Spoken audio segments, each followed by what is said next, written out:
Bismillahirrahmanirrahim. Assalamualaikum warahmatullahi wabarakatuh. Alhamdulillahirabbil alamin. Wassalatu wassalamu ala asyrafil anbiya'i wal mursalin wa ala alihi wa sahbihi ajma'in. Subhanaka la ilma lana illa ma 'allamtana innaka antal alimul hakim. Rabbi shrah li sadri wa yassir li amri. Wahlul 'uqdatam min lisani yafqahu qawli amma ba'du. Tuan Imam Al-Jatan Kuasa, tuan-tuan muslimin muslimat yang dirahmati oleh Allah Subhanahu Wa Taala.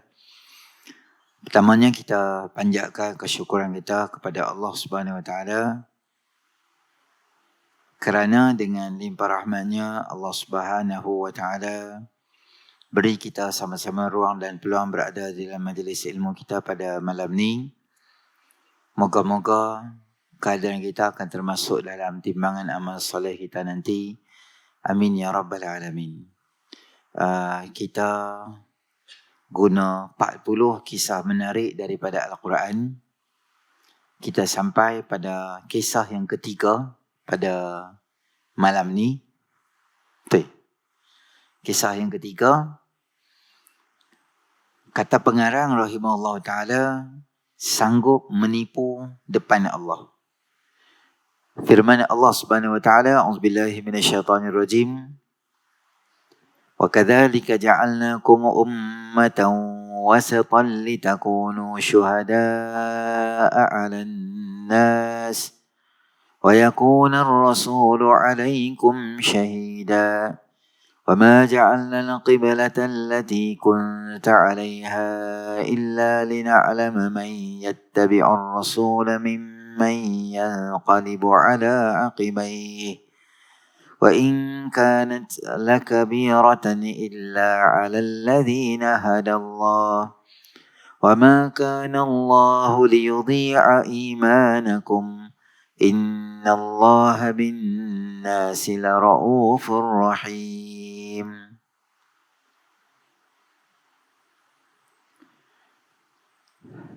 Dan demikianlah sebagaimana kami telah memimpin kamu ke jalan yang lurus. Kami jadikan kamu, wahai umat Muhammad, sebagai umat yang terpilih. Lagi adil. Supaya kamu layak menjadi orang yang memberi keterangan kepada umat manusia tentang yang benar dan yang salah. Dan Rasulullah SAW pula akan menjadi orang yang menerangkan kebenaran perbuatan kamu.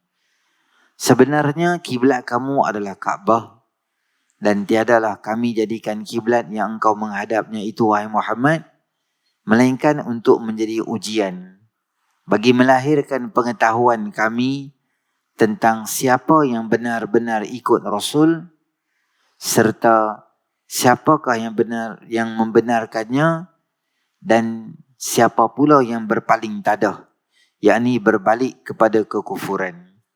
Sesungguhnya soal peralihan kiblat itu adalah amat berat untuk diterima kecuali kepada orang-orang yang telah diberikan Allah petunjuk hidayah. Dan Allah tidak akan menghilangkan bukti iman kamu.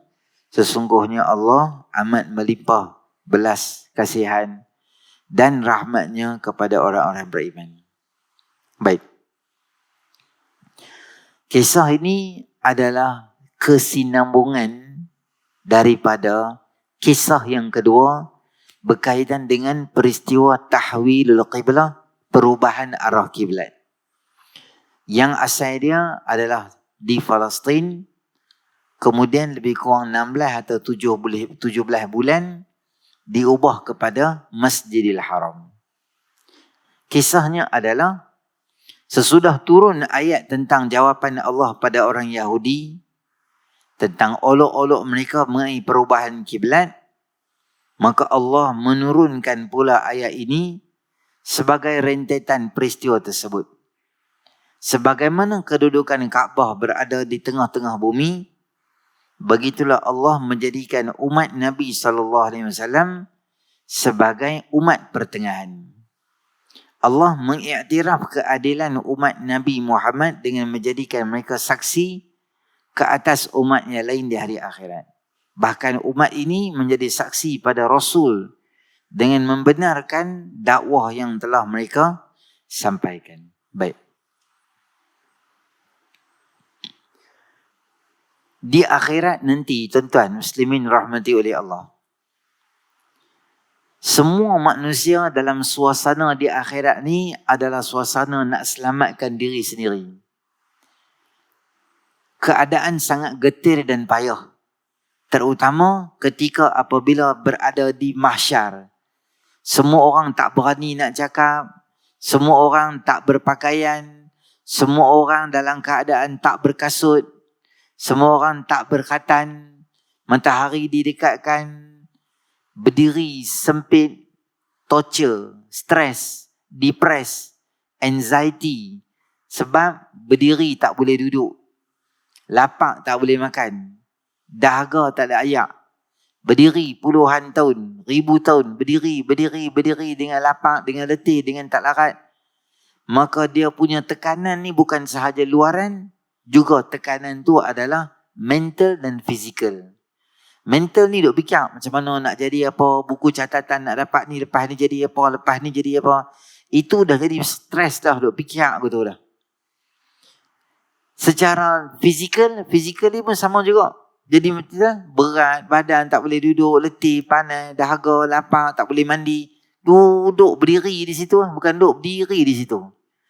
Maka dalam keadaan tu, semua orang yang Allah Ta'ala sebut, yawma yafirrul mar'u min akhi, wa ummihi wa abi, wa sahibatihi wa bani, likulli mri'im minhum yawma idin sya'nun yughni.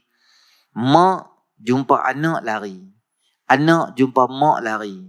Suami lari. Isteri lari. Semua masing-masing ada urusan yang sibuk. Sibuk apa? Sibuk fikirkan diri sendiri. Macam mana nak selamat. Macam mana nak selamat. Tu je yang dia duduk fikir. Tapi tuan-tuan muslimin rahmati oleh Allah. Dalam semua keadaan manusia nak selamatkan diri ni. Maka ada satu Allah jadikan umat Nabi SAW ni adalah ummatan wasata, umat pertengahan. Kan kita dulu pernah dengar konsep wasatiyah. Wasatiyah tu maksud dia apa? Pertengahan. Semua benda dalam Islam ni dia tak boleh over sangat, tak boleh kurang sangat. Dia mesti tengah-tengah. Hang nak marah ke orang tak boleh marah sangat. Atau tak marah terus. Boleh marah. Ada waktu sesuai dengan dia boleh marah. Semualah. Nak cemburu ke, hang nak marah ke, hang nak apa benda pun. Dia ada tahap dia. Sebab Allah jadikan konsep wasatiyah atau pertengahan ni kepada kita umat akhir zaman. Sebab apa Allah panggil kita ni umat pertengahan?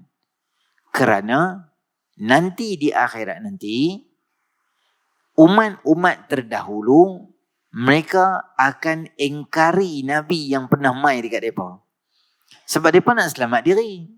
Allah Ta'ala sebut, فَلَنَسْأَلَنَّ الَّذِينَ أُرْسِلَ إِلَيْهِمْ وَلَنَسْأَلَنَّ الْمُرْسَلِينَ.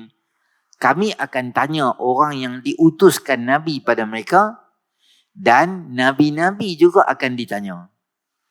Maka di akhirat esok ni, keadilan Allah ni, bukan kata Nabi-Nabi ni dia macam duta syariat Allah kat muka bumi, maka dia terlepas pada soalan. Tak. Walaupun dia Nabi, dia pengawasan terdekat dengan Allah Ta'ala, dia rapat dengan Allah, dia juga Allah akan tanya dia.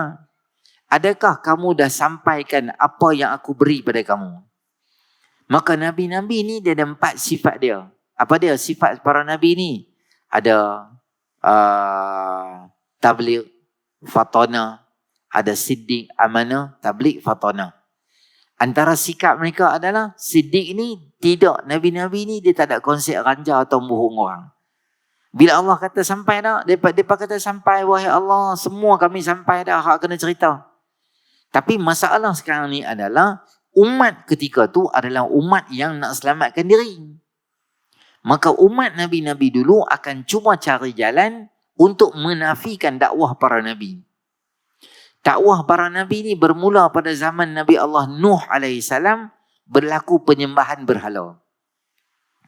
Berlaku penyembahan berhala. Jadi Nabi Nuh AS ni, dia punya dakwah pada kaum dia ni luar biasa. Allah sebut dalam Quran, A'udzubillahi minasyaitonirrajim, Inni da'autu qaumi laylan wa nahara falam yazidhum du'ai illa firara.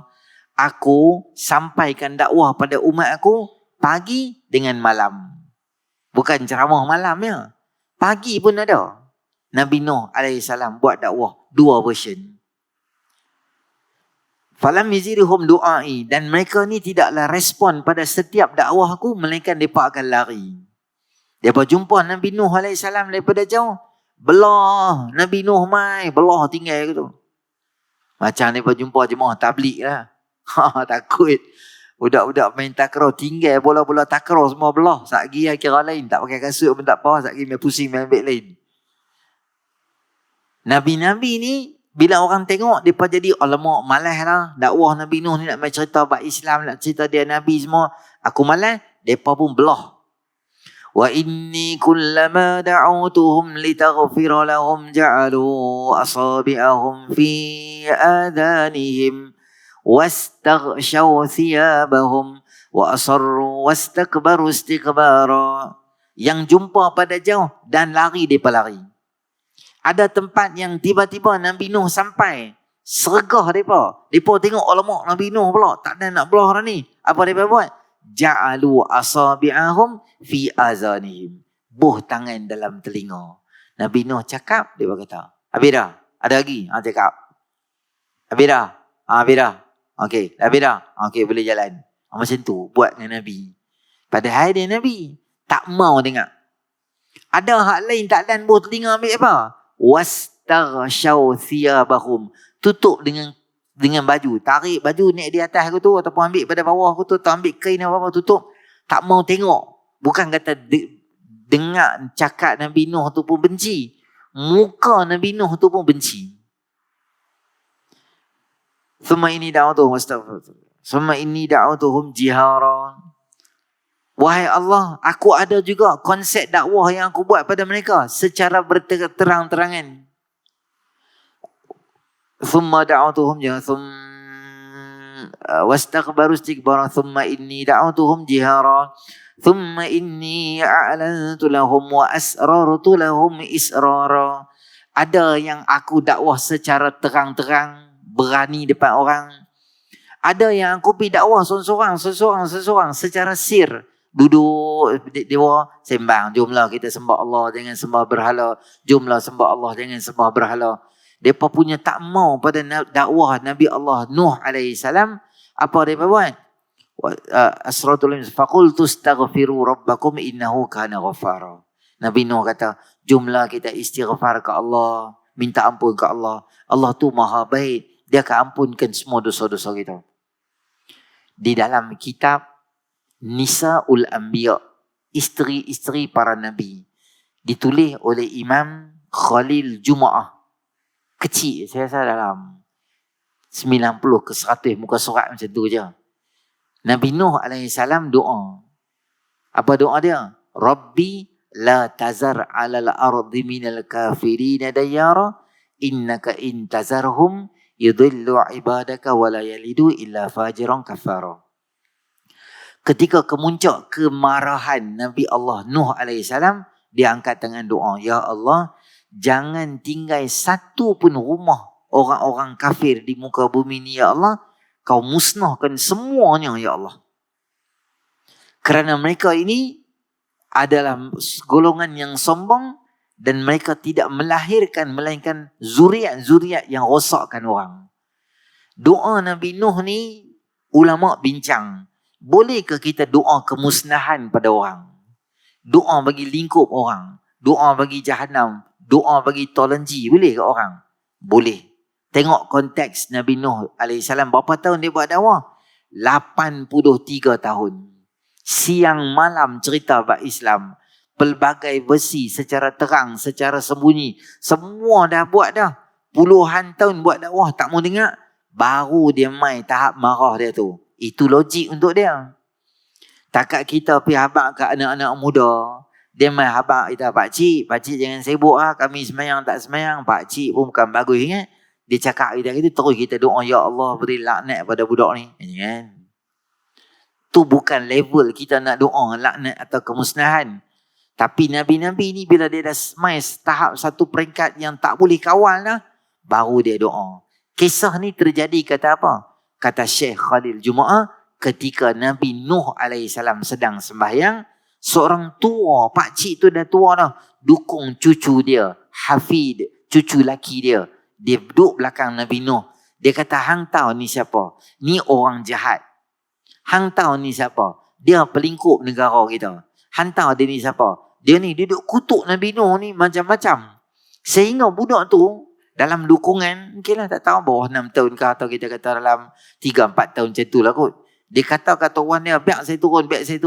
Dia turun disebabkan bapa dia, tuan dia telah racun anak dia, kata cucu dia, kata Nabi Nuh tu orang jahat.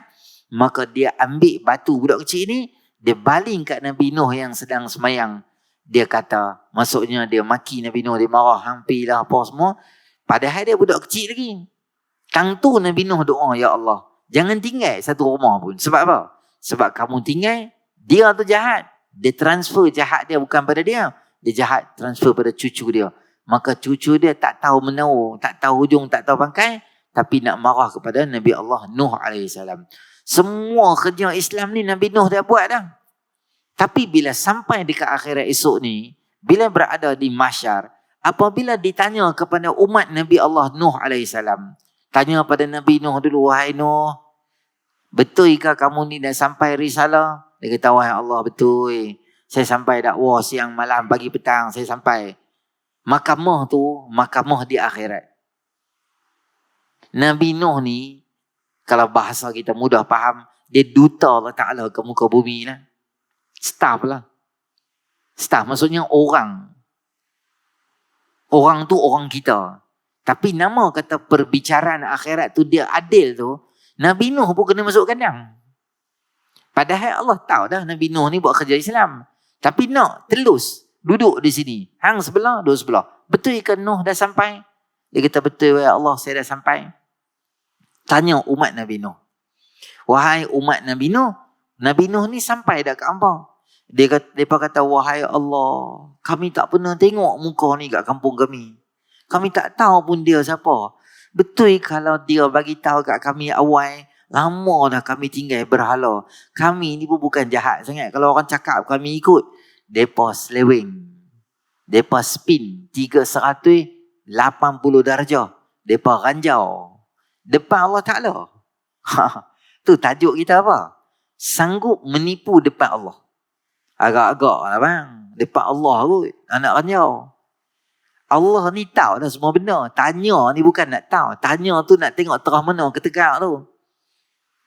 Tapi nama kata keadilan ni Allah Ta'ala, perbicaraan berlaku.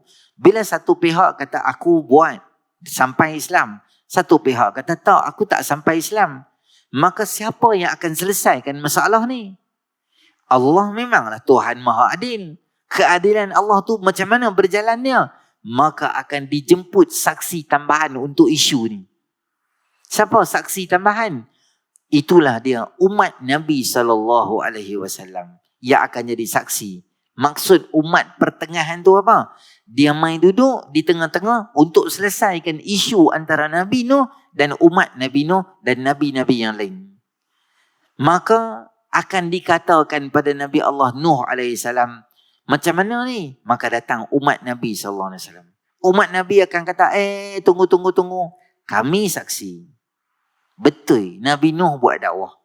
Dia pun kata, Sat. Hang siapa? Kami tak pernah jumpa hang. Kami tak pernah kenal hang. Ini isu antara zaman berpuluhan ribu tahun sebelum kami. Hampa geng mana ni? Tiba-tiba muncul macam ni. Penyaksian hampa ni macam mana diterima? Maka umat Nabi SAW akan berkata, apa sahaja kerja Islam yang dibuat oleh Nabi Nuh, ditulis oleh Allah dalam Al-Quran. Kami baca Quran. Kami tahu apa yang Nabi Nuh buat. Hampa yang tolak. Hampa buh telinga. Hampa kata kat Nabi Nuh gila. Masa Nabi Nuh buat bahtera atas kapal tu, dia kata, Nuh, kami nak abang kat hang satu benar, jangan marah. Ha? Selama ni kami kata hang gila. Kami lawak-lawak je saja nakal kami. Tapi bila kami tengok hang buat kapal atas laut, atas bukit, Nuh, nak abang kat hang jangan marah. Memang hang betul gila lah Nuh. Kami dia ingat lawak-lawak ya. Mana ada orang buat kapal atas tu? Nabi Nuh AS kata, sebab dia tahu dah ayak nak turun mai, banjir yang besar berlaku, yang sangat besar. Adakah banjir itu berlaku seluruh dunia atau lokasi Nabi Nuh AS sahaja? Menurut beberapa mufassirin, antaranya hak terkini ni Syekh Salah Abdul Fattah dalam kitab dia, dia kata banjir itu berlaku seluruh dunia. Dalil dia daripada surah As-Saffat juzuk 23, وَجَعَلْنَا ذُرِّيَّتَهُ هُمُ الْبَاقِينَ. Kami jadikan zuriat Nuh AS tu adalah zuriat yang baki, zuriat yang belen. Maknanya semua manusia di dunia ni tak ada. Dia aja. Siapa yang hidup atas tu, itulah dia manusia yang hidup. Tak ada dah manusia yang hidup. Kerana yang beriman semua naik atas kapal sahaja. Sebab tu Nabi Nuh digelar apa gelaran dia? Nabi Adam ada gelaran dia, Abul Bashar, bapa kepada manusia. Nabi Nuh ada gelaran, ada. Apa gelaran dia? Abu Bashar Al-Thani, bapa manusia yang kedua. Kerana apa panggil bapa manusia yang kedua? Kerana zaman Nabi Allah Nuh AS berlaku banjir yang kedua, dan siapa sahaja yang ada di kapal dia, itulah dia wakil manusia yang ada. Seolah-olah Nabi Nuh jadi ketua untuk semua yang ada di situ. Aku macam bapa manusia kedua. Sebab first generation dengan second generation semua dah habis dah. Banjir Nabi Nuh yang disebutkan itu, kata ulama, ya, satu banjir itu berlaku dalam seluruh dunia. Satu lagi ulama kata tak, banjir itu berlaku di tempat Nabi Nuh sahaja. Kerana tamadun manusia tak berkembang biak lagi ketika itu. Sebab Nabi Nuh ni Adam, Idris, Nuh. Nabi Nuh ni dia adalah tamadun manusia yang ketiga.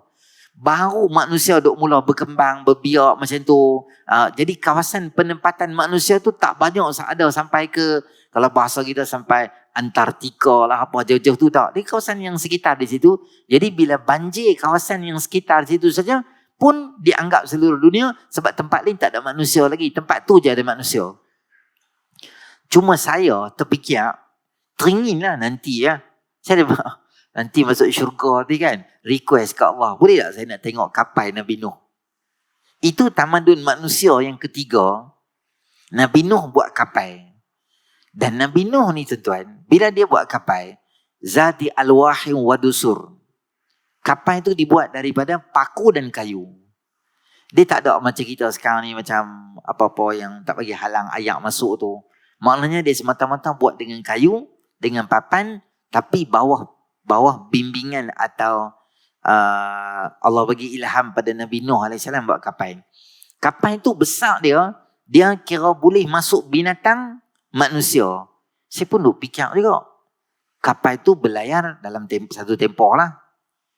Mestilah makanan mesti disediakan. Harimau tak boleh masuk sekali dengan sedang. Berani jawab dia. Dia kena buat tingkat lain-lain. Zirafah duduk tingkat lain. Binatang-binatang duduk orang semua berpasang-pasangan tempat lain pula. Kemudian makanan dia apa pula.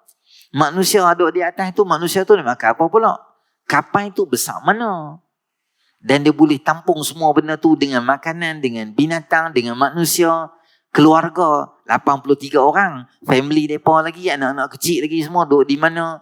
Dan banyaklah cerita tuan-tuan. Nak tengok kapal Nabi Nuh ni macam mana dia punya hebatnya Allah Ta'ala buat ilham pada Nabi Allah Nuh AS. Jadi kapal yang sangat besar, Nabi Nuh nak dia atas kapal. Taklah kisah yang cerita masyhur nak dia tak beriman semua. Cuma dalam hadis ni Nabi nak ajak kepada kita apa dia? Kerana kita jadi umat pertengahan yang menyelesaikan isu konflik, yang berlaku di antara para anbiya dan umatnya hanya kerana Al-Quran yang diberikan pada kita sebagai satu kelebihan. Ini kemuliaan yang Allah beri pada umat Nabi SAW. Kita ni tuan-tuan, siapa nak jadi backup para Nabi ni? Kita ni nak jadi backup Nabi apa? Kita pun bukan betul punya orang. Kita pun bukan bagusnya orang. Kita pun banyak lubang tak ada. Tapi Allah pilih umat ini untuk menjadi ummatan wasata, untuk backup para Nabi lah. Kata ulama, bukan semua manusia. Para sahabat yang orang yang hebat, mereka akan jadi wakil umat untuk berbicara di belakang para anbiya alaihi salatu wassalam. Okey, kita tengok hadis dia. Ustaz, bukankah akhirat esok mulut tak boleh cakap? Al-yawma nakhtimu ala afwahihim wa tukallimuna aydihim wa tashhadu arjuluhum bima kanu yaksibun. Bila tu? Bila selesai semua benda ni. Tangan tak cakap lagi, bagi mulut cakap. Biar mulut ni cakap benda tak akhir ni, tipulah apa semua murung, kemudian akan dizip, mengarut dia buka kat hang pun, sebab hang bukan ada faedah pun, hang duk cakap benda-benda yang tak betul dan karut. Bahkan umat ini akan menjadi saksi pada para rasul dengan membenarkan dakwah yang telah mereka sampaikan. Pada hari kiamat, semua manusia dihimpun di padang mahsyar bersama Nabi masing-masing. Ada Nabi yang mempunyai umat yang sangat ramai. Antaranya Nabi Musa AS, antaranya Nabi SAW, umat dia ramai. Ada juga yang umat dia sedikit, dan ada juga umatnya hanya 2 orang. Bahkan ada Nabi yang bangun tanpa sebarang pengikut. Dia seorang je duduk sahaja. Tak ada siapa ikut dia. Kerana kebenaran itu bukan merujuk kepada followers yang banyak. Kalau kita duduk seorang-seorang di taman kita, kita nak duduk pergi semayang kat surau kat taman kita, ada 3-4 orang yang lain beribu orang tak main semayang. Maka Islam dia bukan ikut majoriti atau minoriti. Islam dia ikut kebenaran. Kalaulah di Bertam Indah ni, siapa tak main semayang? Tok Imam dengan Tok Bilal yang main semayang. Tok Imam dan Tok Bilal itulah yang akan berjaya.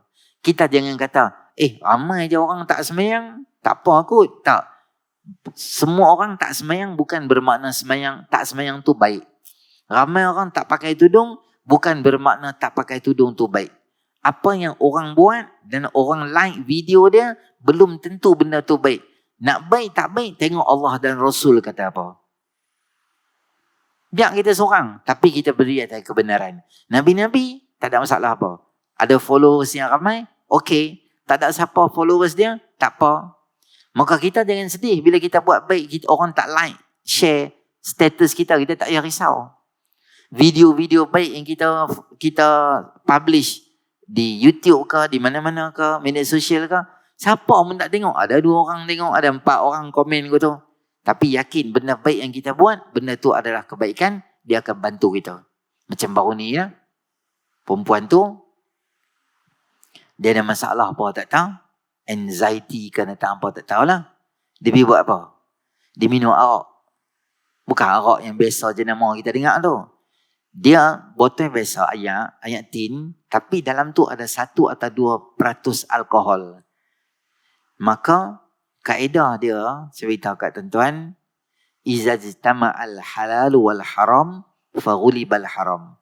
Apabila benda halal dan benda haram ni dia bergabung, maka hukum dia didominasi oleh benda yang haram. Contoh, ni air mineral. Saya ambil strain picagari tu, saya titik masuk dalam ni, setitik air kencing. Setitik je. Maka seluruh air ni jadi najis. Saya tak boleh minum air ni, air najis. Dan air ni dia jadi air mutanajis, tak boleh nak cuci untuk istinja dan sebagainya, tak boleh. Sebab dia didominasi oleh benda yang haram. Sama macam arak. Air tu okey, biasa, mineral. Tentu ambil setitik arak, lempak dalam tu. Jumlah botol 500, 1 ml, 1500 ml tu kan. kita buang, maka seluruh ayat Fanta tadi tu, dia tak jadi Fanta dah. Walaupun kita minum tak mabuk. Ada sikit je. Tak, dia tak mesti mabuk. Itu benda yang dilarang di dalam syarak. Innamal khamru wal maisiru wal ansabu wal azlamu rijsun min amali syaitan. Arak, judi, tenun nasib, semua tu adalah termasuk dalam kategori rijsun, najis, min amali syaitan, daripada amalan syaitan. Maka minum arak ni adalah sebahagian daripada amalan syaitan. Jangan sesekali buat.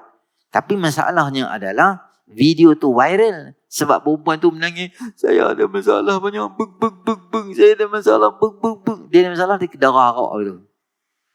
Banyak pula share video, komen, macam kesian kat dia, macam rasa apa yang dia buat tu bagus dan sebagainya. Walaupun beribu orang komen dan sokong dia, tapi ingat saya beritahu kat tuan-tuan, salah tetap salah.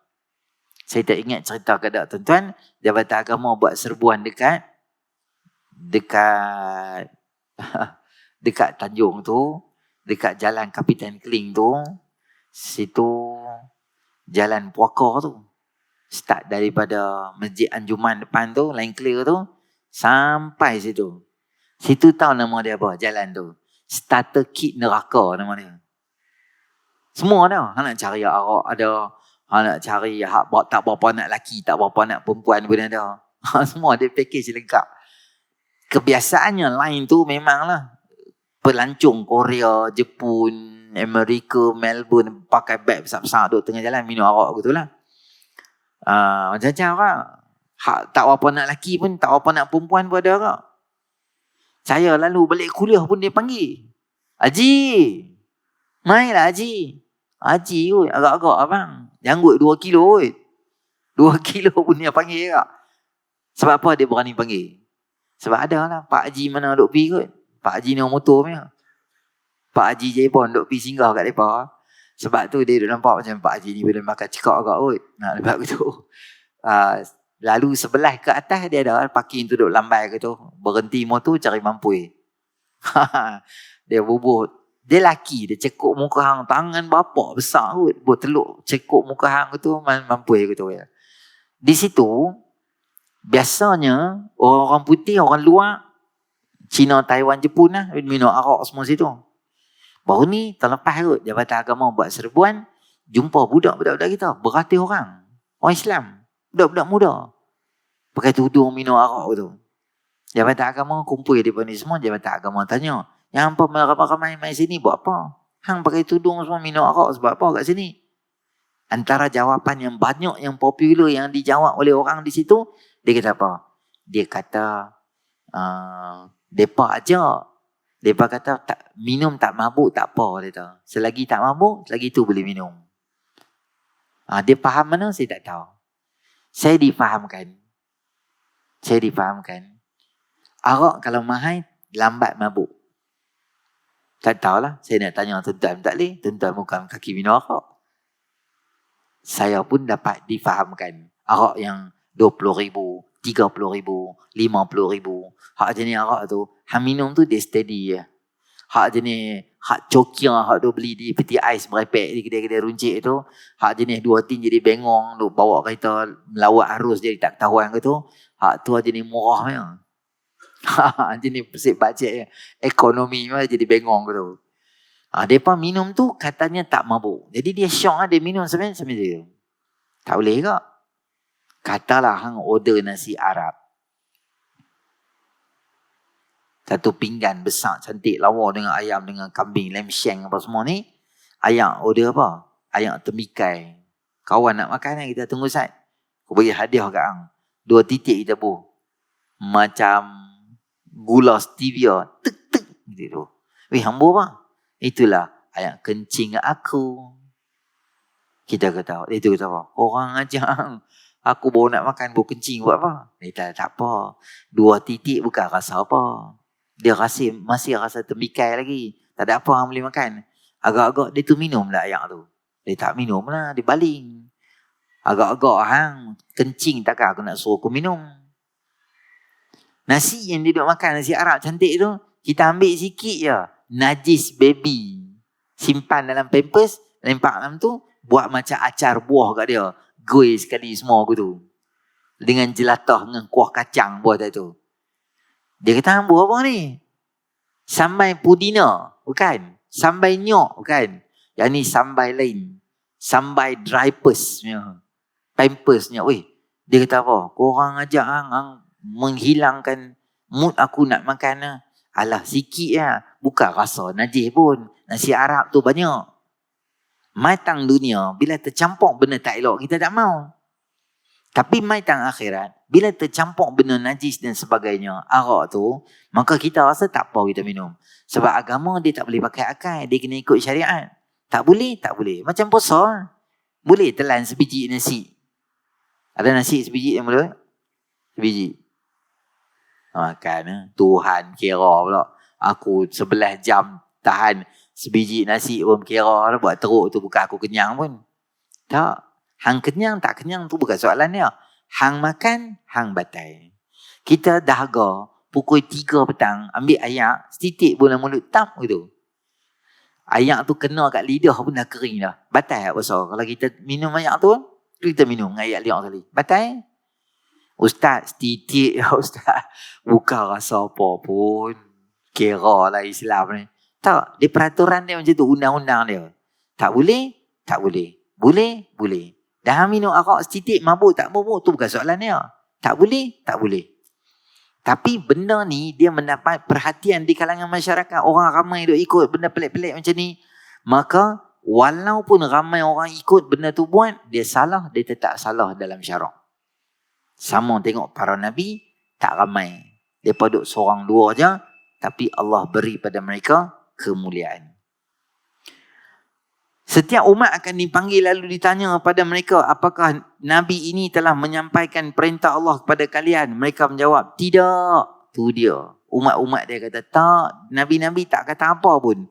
Kemudian ditanya pada Nabi, apakah kamu telah sampaikan pada kaummu? Ya. Kemudian ditanya kepada Nabi sebut, siapa saksimu? Dia menjawab, Muhammad dan umat dia. Nabi tu akan kata, aku ada saksi. Ada? Nak kuatkan hujah aku? Muhammad dengan umatnya akan menjadi saksi pada aku. Sat, kita bagi laluan azan dulu. Kau macam mana? Boleh? Azan dulu. Syed dah sambung sikit lagi. Baik, sikit lagi. Dia menjawab, Muhammad dan umatnya. Siapa jawab ni? Nabi-Nabi itulah. Maka, lantas umat Nabi SAW menjawab, ya. Ditanya lagi kepada mereka, dari mana kalian mengetahuinya? Mereka menjawab, telah datang pada kami bahawa seorang Nabi, dia memberitahu kepada kami bahawa para Rasul telah menyampaikan perintah Allah kepada umatnya. Setelah itu, Nabi SAW akan jadi saksi terhadap umatnya. Kemudian barulah dilaksanakan firman Allah Ta'ala, A'udzubillahi minasyaitanirrajim, Al-yawma nakhtimu ala afwahihim wa tukallimuna aydihim wa tashhadu arjuluhum bima kanu yaksibun. Pada hari itu kami meteraikan mulut mereka dan memberi peluang kepada tangan-tangan mereka memberitahu kami kesalahan masing-masing. Dan kaki mereka pula menjadi saksi tentang apa yang mereka usahakan. Itu kita katakan apa? Sikap orang di akhirat nak selamatkan dia. Daripada hadis ni, ayat Quran ni, kisah yang kedua ni, ada beberapa benda lah kesimpulan yang saya boleh habaq. Pertama, kemuliaan umat Nabi SAW yang dijadikan saksi atas pertelingkahan umat-umat Nabi terhadap kegagalan kononnya Nabi-Nabi mereka itu mensampaikan risalah Islam. Allah angkat martabat umat Nabi SAW untuk menjadi saksi. Itu menunjukkan kemuliaan Allah beri kepada umat akhir zaman. Yang kedua adalah berkaitan dengan yang kita sebut tadi adalah para Nabi ini tidak pernah menyimpan sesuatu untuk diri mereka. Bahkan semua benda-benda Islam mereka sampai. Walaupun Nabi-Nabi itu sampai, benda tu melibatkan maruah diri mereka sendiri. Contoh sebagai tuan-tuan, Nabi SAW boleh je diam, tak abang. Satu ayat Quran Nabi simpan. Ayat apa? ayat yang Allah tegur Nabi tentang Abdullah ibnu Ummi Maktum. Masa tu dia tak masuk Islam lagi, dia OKU penglihatan, dia nak masuk Islam. Sebab fokus Nabi ni kepada gergasi-gergasi Quraisy ketika tu. Kalau mereka masuk Islam, ramai followers mereka masuk Islam. Bukan aku tak mau kat hang, saat-saat tunggu saat dia macam Nabi nak fokus ke sini lah. Allah turun ayat Quran, Allah tegur kata abasa wa tawalla an ja'ahul a'ma. Nabi berbasam muka dan Nabi macam tarik muka lah, macam tak fokus sangat dekat dia ni. Ayat tu Allah turun dan Nabi yang kata Nabi hebat ni, dia tak diam. Dia panggil semua sahabat sini. Ada satu ayat baru nak abang apa dia? Abasa wa tawalla an ja'ahul a'ma. Kalau kita ikut faham kita, maksudnya Nabi membuka pekung di dada Nabi sendiri. Maksudnya benda ni Nabi buat salah. Tak payah cerita lah. Jibril abang kat dia Nabi kan. Dia fikir, tak payah cerita ke orang lah. Malu ke orang lah. Sampai hari kiamat orang nanti baca. Orang tahu kata aku pernah buat salah. Takkan aku jadi pemimpin, aku buat salah, aku nak cerita ke orang. Dan diam sudah. Tapi Nabi ni ada sifat at-tabligh, menyampaikan. Tapi bila Nabi sampai ayat tu kat kita, ayat tu sampai dekat kita, kita pandang rendah ke Nabi ke? Atau kita pandang mulia kat Nabi? Kita pandang mulia. Walaupun benda tu salah, tapi Nabi mengaku, bercakap kat dia. Kita kata, ya Allah, hebatnya, berkarisma pemimpin ni. Sebab walaupun benda tu calak terhadap diri dia, Nabi-Nabi jenis simpan, Nabi tak suka rahsia. Maka kita apa kita boleh buat? Apa sahaja kebenaran atau benda betul yang kita tahu, tolong sampai. Paling tak ada pada isteri, paling tak ada pada anak-anak, supaya mereka pun dapat risalah Islam, apa yang tuan-tuan dapat kuliah hari ni. Sebab tu saya ucap tahniah kepada tuan-tuan yang main kuliah bawa kitab. Dan paling tak ada bawa buku kecil. Level tuan-tuan ni, saya abang ni, level tuan-tuan lah. Masjid Bertaminah ni, kuliah ni penuh dan padat ni, level tuan-tuan ni kalau boleh, kita ada buku kecil satu, beli satu buku. Kedai DIY ke kedai RM2 tak apa. Beli satu, beli pen satu. Kalau cantik ada satu beg kuliah. Kita ada jadual masjid kan, jadual tu kat rumah. Malam ni ustaz ni kita apa? Kita ada kat rumah ambil bolan beg. Esok tak balik. Esok kita apa pula ambil bermain sini. Lepas tu kita tulis sikit. Allah kitab tak bawa tak apa. Ada buku. Buku tu kita tulis. Lagi isteri kita balik, isteri kita tanya, abang, hari ni ustaz cerita apa? Kita bolehlah kongsi dekat dia. Ni kita tak tahu. Ustaz cerita apa? Tak tahu lah abang cerita apa. Nabi Nuh lah apa. Daripada marah apa. Tak tahu. Abang kena jago tiap abang balik ya. Macam tu lah kita berakhir hidup. Boleh lah macam tu. 3-4 kali baru main kuliah tak apalah. Level tuan-tuan 20 tahun main kuliah ni, bagilah peningkatan sikit. Ada orang kata, mau buku lah apalah. Kami main kuliah pun kira mujur kami main kuliah. Tak ada kami tak main kuliah hang. Dia main kuliah dia ugut kita pula. Tak apalah Hamai. Bawa telinga pun boleh juga. Bukan tak boleh. Tapi tu mula-mula. Beginners boleh lah. Tuan-tuan dah macam dah tahap puaka dah. Bagi ada satu. Kadang-kadang kita ni bukanlah boleh ingat semua benda. Kadang sakit terlupa. Bila kita salin, dia ikat ilmu kita tu. Bila-bila kita duduk di rumah pagi-pagi, boleh tengok, oh ustaz ni ajak macam ni. Yang ni apa? Tak faham lah aku tulis. Nanti ustaz tu main kuliah, ustaz, saya tulis kat sini, saya tak faham lah ni. Betul ke macam ni? Betul kita pun terang balik dia. Itulah cara kita tak mengaji sampai ke orang. Dan tak akhir saya beritahu macam tadi itu apa dia? Kebenaran bukan ada kepada majoriti atau minoriti. Biar sikit, biar ramai orang, tak kisah. Selagi mana kita buat tu berpegang dengan ajaran Islam, Al-Quran dengan sunnah Nabi SAW, maka kita akan selamat walaupun kita berseorangan. Di pejabat kita semua orang balas duit. Dia ni klaim palsu, dia ni ranjau, dia ni tipu. Kita seorang yang baik.